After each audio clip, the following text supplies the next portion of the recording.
Hi friends, welcome back to Camera Cravings. I hope you're all having a great week. Today we are doing a Q&A on the Canon R5, the camera that I've now had for just over a month and that I'm filming this video on.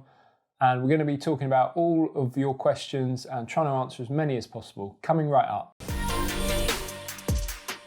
Hi, I'm Andy, and if you're new to Camera Cravings, please do consider subscribing. We do news, tutorials and reviews on all things camera related. So I've had the Canon R5 for about a month now. I've done an initial review video, which I will link somewhere up here. I've also done a couple of lens reviews and full disclaimer, I bought everything with my own money. I've hired lenses to review them.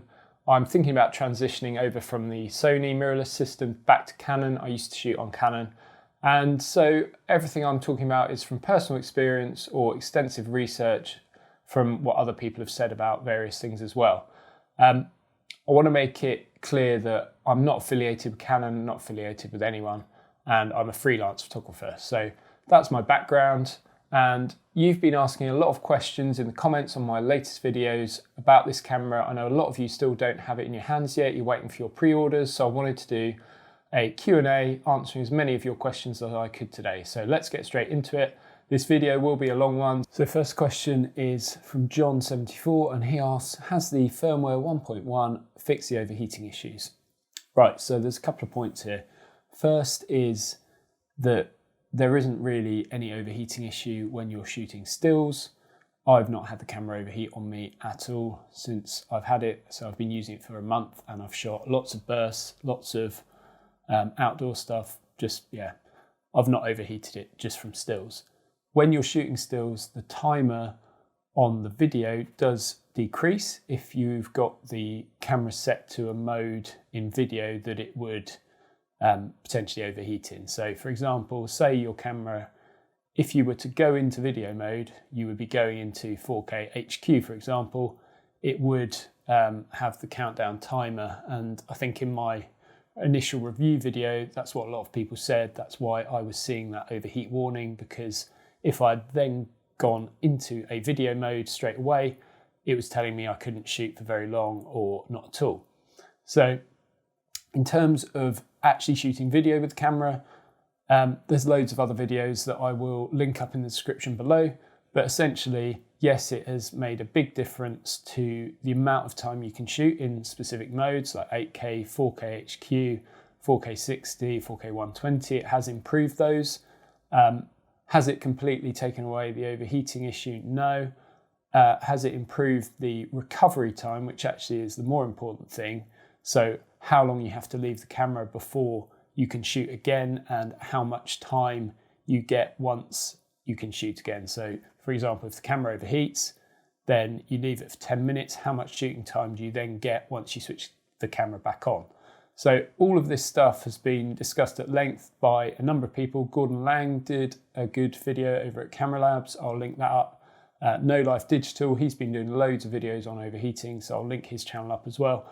I'm not going to fully cover it because I've not shot enough video with this camera and there's a lot of testing, a lot of time goes into those kind of tests. So if you want to know more about the overheating, go and check out those channels. I'll try and link up a couple of others as well. So Ali asks, are there different RAW outputs, average file sizes for those? So yes, there are. You can shoot in RAW, which is the largest file size.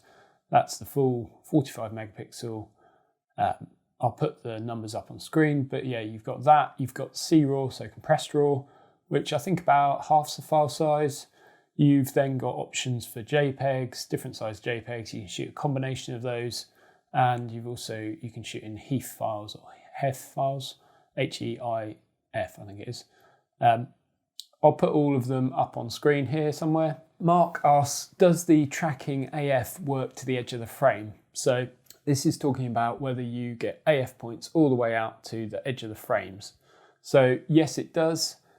With RF lenses, it goes all the way out. It's full coverage as far as I know. With EF lenses, it's slightly different. You get like a white box that shows where the AF coverage is. On the lens I'm shooting on now, 24-70 L lens, 2.8 Mark II, it pretty much fills most of the frame. It's a little bit less, but essentially it's about 95%. I haven't tried every EF lens, I haven't tried every lens with this camera, but yeah, basically it's going to work right to the edge of the frame, and I have tested this, I've tested it in low light as well. It works an absolute dream. Gary H asks, touch to focus and set screen, touch and drag AF, eye tracking in low light. So I think what he's asking is to give a demonstration of the touch and drag AF. So you've got a feature on the camera that you can set up where you set a portion of the screen. So when you've got your eye up to the viewfinder, you can use your thumb to touch and drag AF. I'll try and show a demonstration through the viewfinder now. But essentially it works really well if you want to just quickly switch between, say you've got face and eye detect on and you want to swap between two subjects as they're coming towards you, say you're doing a wedding or something like that, or an event.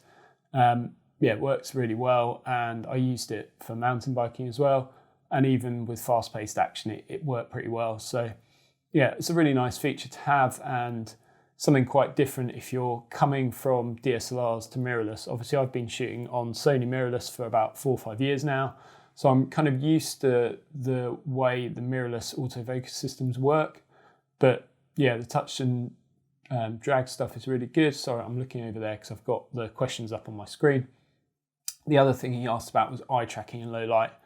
Yeah, this camera works really well with eye tracking in low light. Again, with RF lenses, it's going to work better, but with EF lenses, it still worked really well in my testings. Harvey asked, does the AF work with teleconverters on the new f11 lenses? Yeah, so it does work with the teleconverters. I've used the 800mm. I'm doing a video on it, which will be my next video.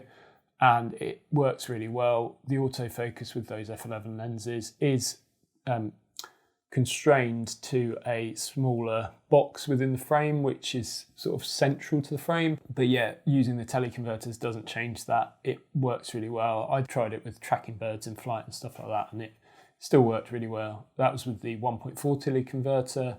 Haven't used the 2x teleconverter, so can't comment on that, but I assume it would be the same. So David asks, how good is the IBIS, that's the in-body image stabilization, and which lenses will give you the full 8 stops? So that's a very good question. I haven't used every lens with this camera, as I've said. I've used the RF 15-35, the 70-200, and then a couple of EF lenses with it. I haven't used other RF lenses. I'm going to put up on screen now what Canon have said will give 8 stops, and then also what they've said other lenses will get. So EF lenses, obviously it will vary depending on how old the lens is, if the lens has got image stabilization built in, all that kind of stuff. All you need to know is that the IBIS worked really well in camera. And what is really nice is like this lens that I'm shooting on now, 24-70, it's not got image stabilization in the lens, but with this camera, it becomes an image stabilized lens. And I showed in my initial review of the camera that I could shoot down to, I think it was about 1/6, or maybe actually, yeah, it was about half a second, I think. Go and check that review out. I'll link it up here or here. But yeah, so hopefully that answers the question. Sorry, I can't give a definitive answer on that. So next one is a related question. Loose Unit asks, how does IS on EF lenses pair up with the IBIS on R5? So I've kind of covered that a little bit. Basically, the image stabilization within the EF lens should work in tandem with the image stabilization in the camera, and it will depend on the lens. Similarly, third-party lenses I'm not sure about because I haven't used them yet really. I'm talking about Canon's own EF lenses and EFS lenses. I've actually got an EFS 10-18, I think it is, coming today to test, so I will try and update this video. So Future Andy here, and as you can see, I've now got the Canon 10-18 IS, and that's an EFS lens. So tested that out quickly with the camera, and I can tell you that it shows having the IBIS, but it doesn't show anything different on the screen to having this non-IS lens on. So all it shows is the little hand symbol it doesn't show me a plus sign. So when you have the RF glass with IS attached, it has a little plus sign, which I think indicates you're getting above the 5 stops that the body can provide. I've managed to shoot some sample images, I'll show you now, which I got down to about half a second for stills. So yeah, I think overall works well. Canon have basically said the EF lenses are part of the RF family in terms of if you're adapting them onto these cameras, and they should work seamlessly. Dan and Abhi both asked, can I use EFS and EF lenses, and are there any downsides? And also, can I turn off crop mode with EFS lenses? So first question, yes, you can use EF and EFS lenses. Are there any downsides? Not really that I've found. The only thing is the frames per second, which we'll talk about later in terms of the mechanical shutter, 12 frames a second, and electronic shutter, 20 frames a second, that you should be able to get with this camera.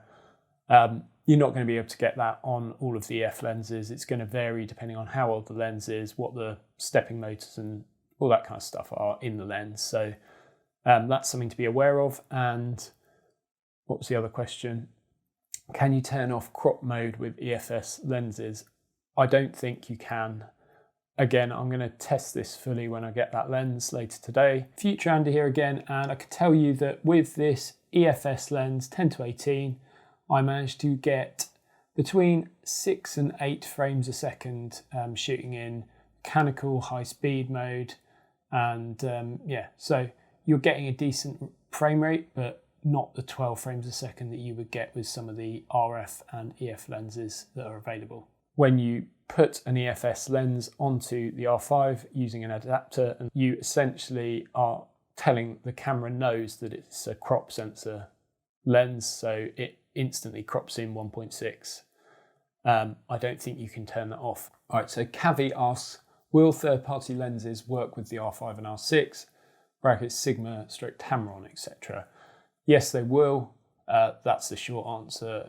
It will, as I've said, it will vary depending on what lens it is, how well it will work, and what the autofocus will be like, and how quickly it will be to focus, how many frames per second you'll get with it. All of that stuff will vary depending on the lens, but essentially they will work. And in most cases, from people's kind of feedback I've had in comments, quite a few people are using Sigma and Tamron lenses, and generally they're saying that they work seamlessly really well as they would on their DSLR.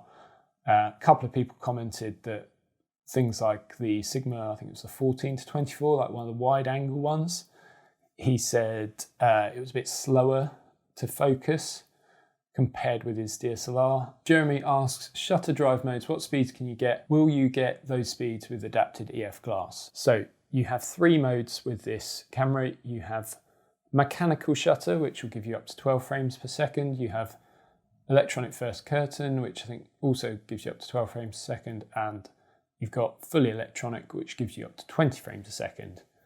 That is in particular conditions according to the manual. So things like you have to be shooting at particular shutter speeds, and you have to have a battery that's over, I think, 50 or 60% charge. There's various caveats that Canon have put in the manual.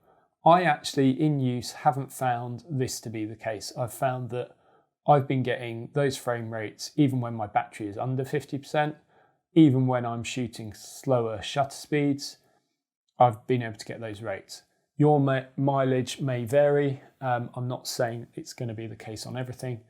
And the second part of that, will you get those speeds with adapted EF glass? Well, again, I've been getting 12 frames a second on this lens, the 24-70, and 20 frames, or I'd say between 18 and 20 frames a second, looking at the timestamps of the photos when I've shot bursts. Similarly, with the 800mm RF I shot the other day, I was getting those high speed frame rates with that. Same with the RF 15-35, same with the RF 70-200 that I tested. I've done a review video, I'll link up here. So I think Canon is covering itself with that stuff in the user manual, and yeah, some lenses you won't get that. So for example, the 70-200 EF Mark II lens, I know other people have used and have said they have got between, I think, 8 and 9 frames a second in mechanical, versus what you should get would be 12. I think if you use the Mark III version, you may get 12. So it's things like that that are going to differ from lens to lens. And yeah, it's going to depend on what firmware you've got on the lenses, what firmware is on the camera, all this kind of stuff. The next one, Max asks, banding and rolling shutter in electronic shutter mode 20 FPS. Okay, so I think what he's asking here is there banding and what's the rolling shutter like? So I did talk about this briefly in my initial review video, so check that out. There are timestamps on that video, so you want to go to that particular bit. The short answer is yes, there is some banding. Is it as bad as cameras like the Sonys? No, I don't think it is. I think it's probably slightly better. Probably comparable to the latest Sonys, actually. This A7R2 was quite bad for banding. So that is essentially happening in, I'll show you an example where I shot just a couple of shots in here with mixed artificial LED lighting and various stuff going on last night. And when I shot at high ISO, it was much more noticeable. At lower ISO, it was hardly noticeable at all. And actually, the banding, there wasn't like color banding so much. It was certainly, yeah, not as bad as this camera, for example. But you will get it, so you do need to be careful. So, for example, I've shot weddings with this camera, and in ceremonies, if you need to shoot silently, which I have in the past, you do have to kind of judge what the lighting's like, maybe take a couple of test shots, see what the banding's like. With the rolling shutter, yes, there is rolling shutter at 20 frames a second. Again, I'll try and show an example where I've just panned the camera on the straight bits here to show you. I did show it in my review video when I was shooting football as well. But you do get some weird artifacting and kind of things not being straight, things being a bit on the wonk. So for sports, fast-moving action, certain situations it will be absolutely fine. But if you've got like a ball or something moving in and out of the frame quickly, so say like a football or a rugby ball or American football, something like that, you may experience rolling shutter issues. So maybe best to shoot in 12 frames a second mechanical. Kits and Pick asks, EVF, is there lag, blackout? What's the impact on your eyes? Is there histogram info, etc. in the EVF? So again, multi-part question. First bit, is there lag? Not really. There's a tiny bit. You can set the EVF to either 60 frames a second or 120. So I have it most of the time in 120. It uses up a little bit more battery, but it smooths out everything. If you're not used to EVFs, don't be afraid of them. I've been using an EVF on these cameras, these Sony ones, for the last 5 years. The Canon R5 is one of the best EVFs out there. Yeah, the only blackout or lag you really get is in the 20 FPS, and I think it might do it in the mechanical, but definitely in the electronic shutter.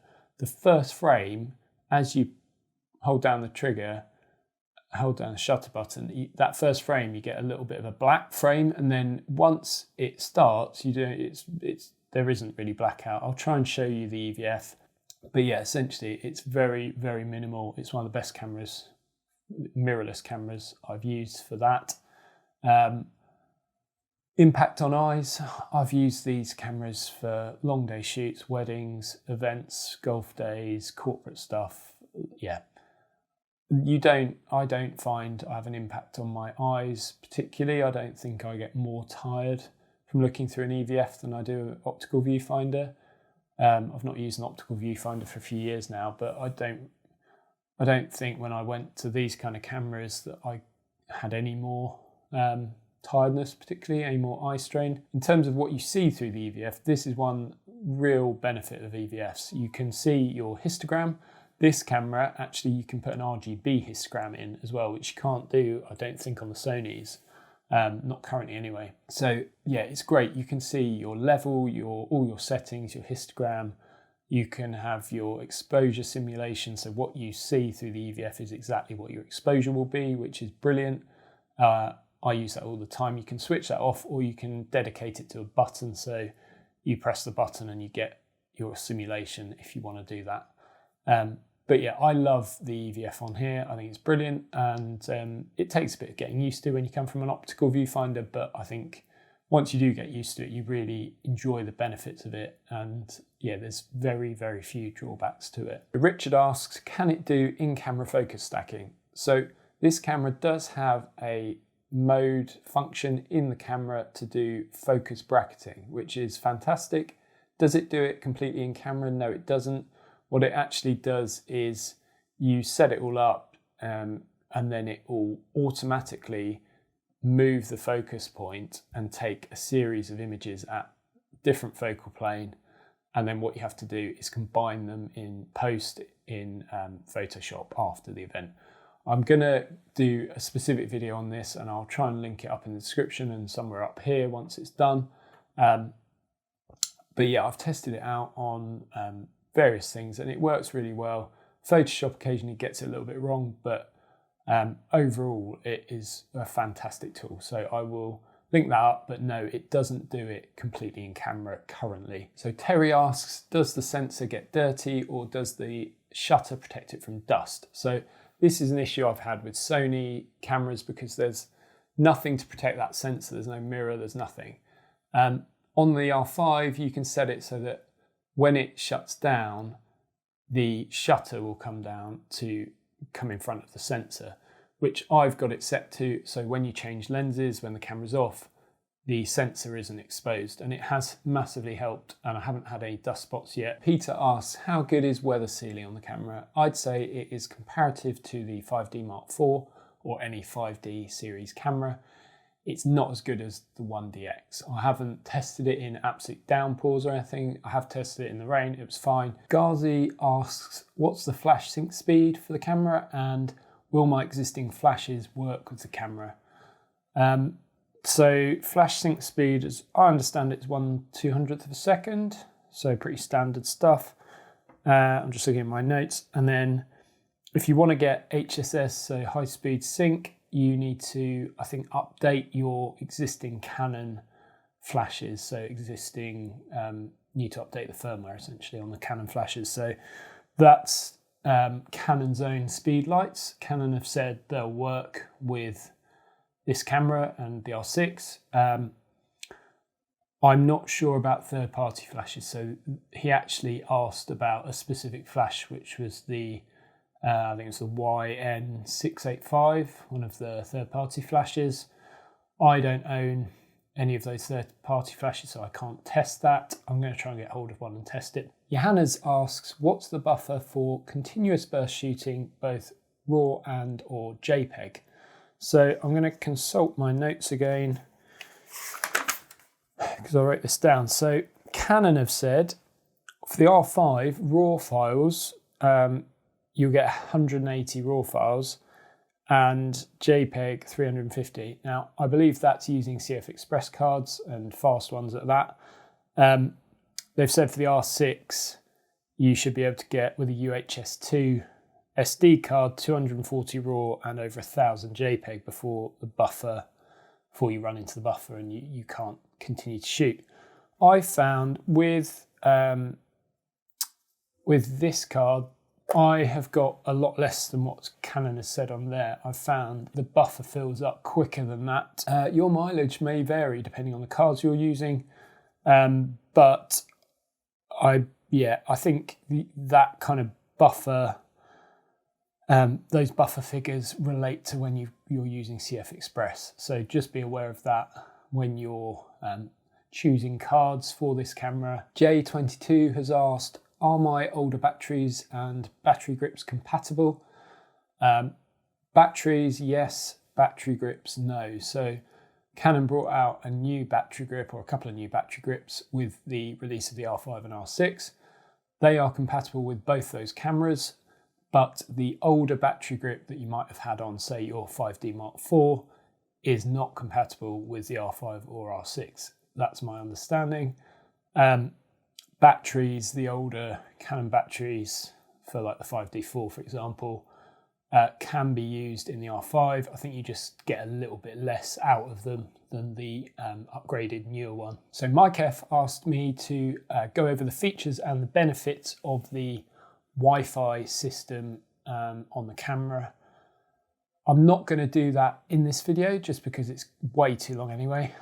I'll make a separate video on that, but essentially you've got the phone app, so you can get a mobile phone app, which is the Camera Connect Canon app that connects your camera via the Wi-Fi and Bluetooth. That allows you to use the phone as a remote control for the camera, and you can transfer images across as well. So that works nicely. I'll do a video on all of this.